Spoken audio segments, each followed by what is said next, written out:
When did you stop loving your own child? That's the question that lives rent-free in my mind every single night. My name's Kelsey. I'm a single mom of 3. After my husband passed away in a car accident, everything just stopped. One day, I had a partner, a home full of laughter, and the next, it was just me, a pile of bills, and 3 pairs of little eyes looking up at me, waiting for an answer I didn't have. I started working 3 jobs: morning shift at the diner, cleaning houses in the afternoon, and doing inventory at a grocery store at night. Sleep became a luxury. Some nights, I'd wake up not even remembering how I got to bed. But I did it for them. For Sam, my oldest. For Mia, my middle child. And for little Lily, my baby. Sam used to be my strength, the kind of boy who'd hold my hand at the store and tell me he didn't need new shoes, that we should buy food instead. He was thoughtful, funny, and protective, but somewhere along the way, I started to lose him. It started small. Mood swings, lying about where he'd been, asking for a few extra dollars, here and there.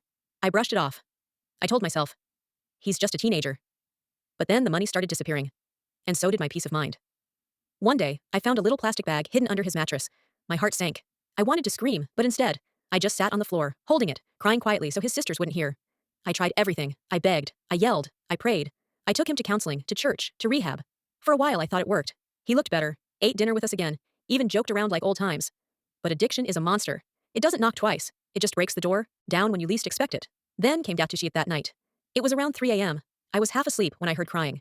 It wasn't the kind of cry that wakes you gently. It was the kind that shakes your bones. I rushed out of bed and followed the sound. It was coming from Lily's room.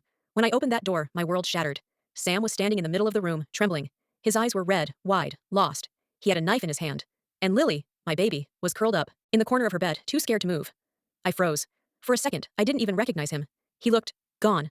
Like the boy I raised had vanished, and a stranger was standing there instead. Whispered his name. Sam, honey, it's me.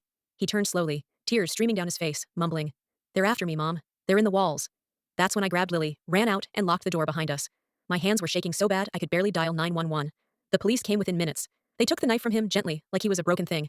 He didn't fight. He just cried. Over and over. Later, doctors told me his mind had started slipping weeks ago. The drugs had destroyed the parts of him that could tell what was real and what wasn't. And as if that wasn't enough. When I checked our accounts, I found out he'd stolen everything. The emergency savings. Even the social security money I'd been saving for my kid's future. All gone. I remember sitting at the kitchen table, staring at the empty balance on my phone, feeling completely hollow. How do you get angry at someone who's already lost themselves? Now, Sam's in an asylum. They say it's a place where he can heal, but every time I visit, I see the same vacant stare. Some days he recognizes me, some days he doesn't. I bring him his favorite snacks. I talk to him like he's still that boy who used to draw me Mother's Day cards. And every time I leave, I whisper the same words. I still love you, Sam. I just wish love was enough to save you.